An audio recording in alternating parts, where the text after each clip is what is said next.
Welcome to Ready, Set, Renovate.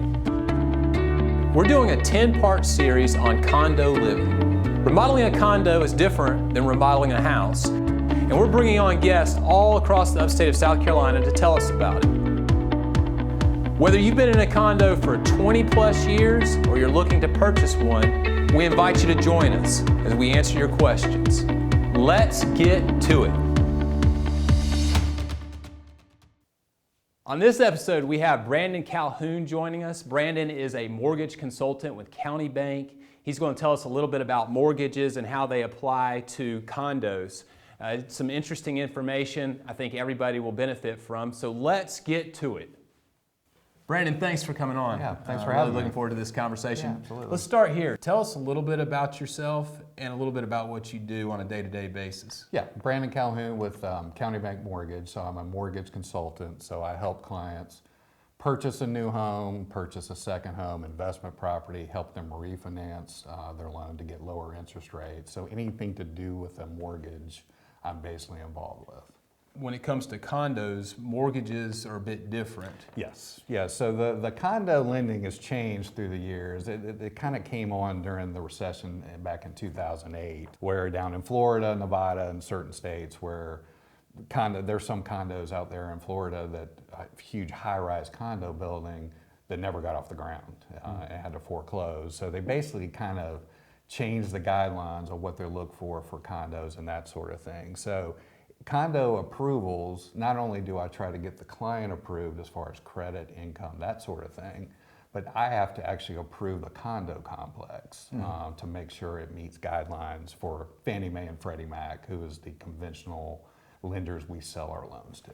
What does that process look like? Yeah, so basically, as soon as someone, let's say, gets under contract and they're ready to buy this condo, the first thing I'll do is I'll get with the HOA management company, and there's like a 30-page questionnaire that we get the HOA manager to fill out. Most of it is how many units are rented, how many units are commercial, how much of the commercial space is part of the condominium, and those sort of things.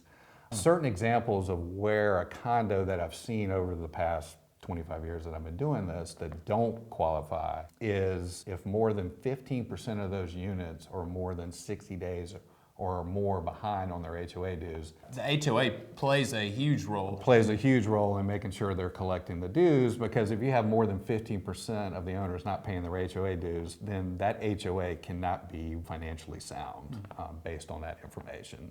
Another thing that we look for, and this kind of came out with the Great Recession, is making sure in their budgets, when you look at their HOA budgets, that they are putting at least 10% towards capital reserves. If they're not doing it, then there is what they call a reserve study, where we hire a third-party company to go in there and basically look at their overall reserves and their overall financials, and they basically say, you know, based on what they have saved and in their financials, then you don't need to require that they put 10% towards the reserves. Okay, interesting. And then once those boxes are checked, correct, you can move forward with, is it relatively easy at that point? Yeah, absolutely. Forward? Once it's that point, our underwriter issues the condo approval for that condo.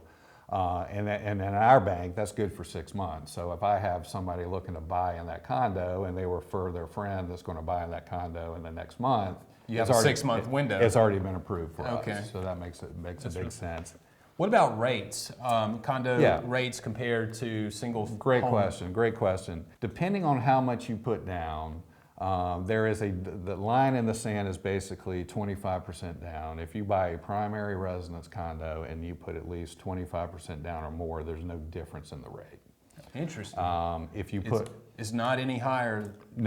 No, but you have to come up with that 25%. You've got to come up with that 25%. If you put less than 25%, depending on the loan size, you're probably talking an 8 to a quarter difference in the rate. So it's not a huge difference. Not at all. But it is something to look at, because sometimes I have clients, especially my first-time home buyers or recent retirees that want to downsize, don't want to have a yard and that sort of thing. They're looking between a condo and a townhome. You know, if you only want to put 10, 15, 20% down, that townhome may be the more attractive option for you because of the rate difference and that sort of thing. Are there any hidden fees that you may not see at the surface when it comes to the purchase of a condo? Yeah, not really more hidden fees. What I encourage my clients to definitely do is look at the HOA dues. Because even though that's not part of the mortgage payment, when you come to me and you do a mortgage, I'll roll in your taxes and your homeowner's insurance into the payment if you choose to. But the HOA dues, the monthly dues that you pay, you've got to pay. Gotcha. But obviously, I approve you as far as your total debt to income ratio, including those HOA dues. Yeah. So if your payment to me is only $1,500 and your HOA dues are $300, I'm counting the $1,800 towards your budget. So you got to keep in mind that. That factors into Absolutely. to your decision. Yep. What do you see as far as the future goes? Condos, are they going to hold their value, you think, around the downtown? Yeah, I think for sure. I mean, because of the existing inventory right now, pretty much all properties are holding their value. So that works out well. The one thing you would warn you if you look at the history, because I've been doing lending and watching, the HOA is a very important piece of making sure they're keeping up and make sure the property is properly maintained, not just the units, but the parking lot, the entrance, and that sort of thing.